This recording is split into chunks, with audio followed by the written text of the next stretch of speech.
because how many times a week do you do this extra?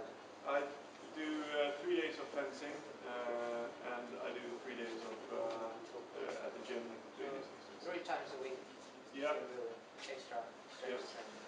Which is, and my personal trainer said to me that I'm maybe overtraining a bit, because we have a lot of endurance exercises, which makes it harder to build muscles. So it's the rest bit and the eating bit. Eat carbohydrates. They're good for you. If you're doing a lot of weight training, they go to your muscles, not your belly. So a normal trainer trains is like 2 times a week. Yeah, in the gym. So 6 times a week in all. And we do some other exercises as well. How your personal feeling, how much does this help you in your fencing?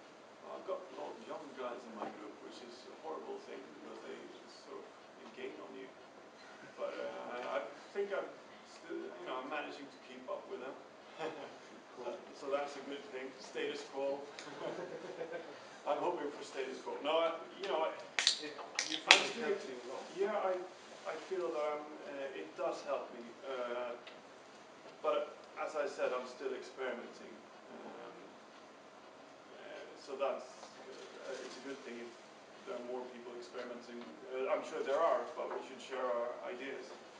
And also we're doing quite a lot of different things. Kim is in Iron training DJA now. Yes. And Tixie comes in Jack. And we do sword training mostly and others do other things. So we have to specify for what we do. If you're doing this, you have a different. Absolutely. But Kim is probably a very good resource because the MMA guys are generally quite fit. Maximum strength one day, very hard. Then you have to rest the area that you have trained 2 days. If you're a man, women can rest for a shorter period. Yeah, it's typical. It's always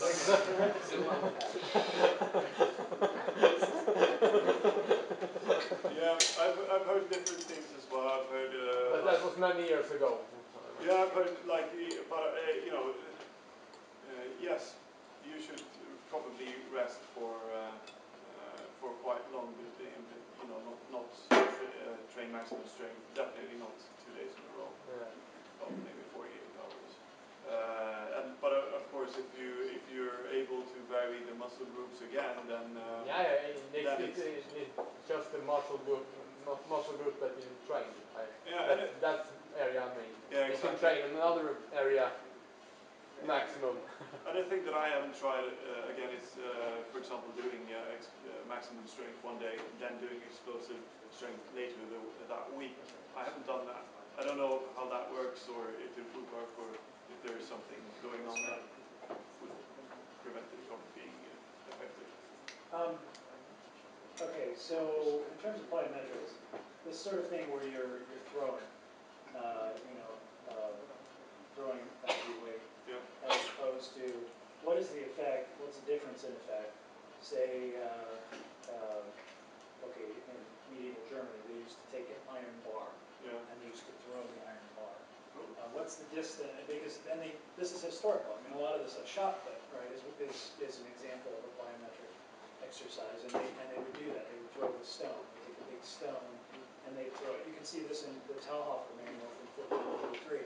They were shot putting stones, and they're also throwing the iron bar. All across Europe, they did that. That's medieval plyometric training. But what's the difference between that sort of thing, where you're just sort of going into space, as opposed to like hitting a bag or a tire or something? Is there a difference? Is one better? Are they training different things? I don't know. I think they're training different things, definitely. Because in one, you're following through the movements. I can't tell you exactly what it is, but I'm thinking, my idea is that in one, you're following through with a movement. You're throwing something away. You can increase your speed all through that movement. Whereas when punching a bag, it comes to a stop. Sudden stop. Yeah. Also, for example, if you're using like rubber cords, we did I did boxing with rubber cords here doing punches. The resistance is increasing. You know, I don't exactly know what that does, but it's good for power at least.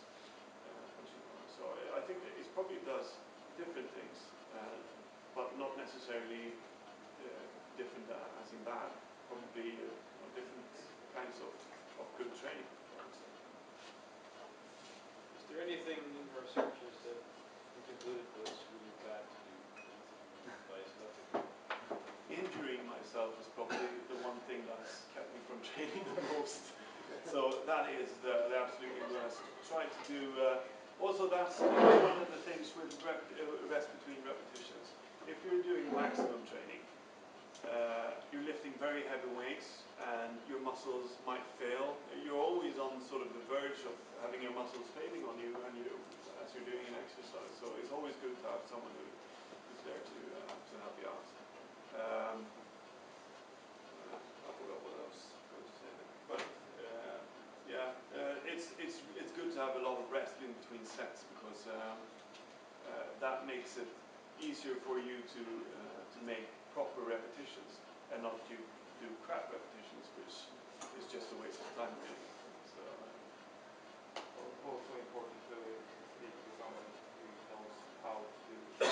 yeah, If you go to gym, yes, don't go there and just lift weights. whip around. But no, exactly. Most gyms today have personal trainers that can, you know, for not a lot of money can help you out for the first training sessions and help you out with the plan. So that's probably a good thing. But in terms of specific exercises, I'm not so sure. Maybe I'm doing things wrong. Maybe I'm doing too much endurance training. Possibly. If you do a lot of like lunges, do this, slowing down movements, that's gonna give you a lot of DOMS, delayed onset muscle soreness, and that could keep you from going back to the gym the next day because you can't really walk. Right. Yes. So I don't actually like lunges that much. They feel good while you do it, you get the burn and stuff like that, but the day after it really hurts, and that's just silly. It shouldn't hurt that much. Well, you know, you sort of also get used to them, you know, in a way. So they do give you a bit more burn than most exercises. But I think they're also very good, and I think they're good. One of the reasons they're good is that as you're going there, you're doing a stopping motion, and this is maximum strength training we're talking about. And as you're going back, you're pushing as if you're stepping backwards, so you're gaining, you know, an explosive movement backwards. So that's why I like it. Stopping motion, is that good for maximum strength or It's good for stopping. yes, otherwise you just fall over. But I mean, if you could avoid the slowing down and just go up instead, you could go down really slowly and then go Yes, up. and for example, when it comes to the plyometric and ballistic exercises, as that guy, the hockey guy told me, stepping down from the box, for example, is a very good way of preventing injuries because your body braces itself against injury. When you're stepping down, like walking down the stairs. So if you're just stepping down, and it doesn't need to be high, just like a box, stepping down from that, going down and jumping up, that's a good exercise. Those were on the explosive section. So for maximum strength, maybe half squats are fine. Maybe you don't have to do the barbell lunges.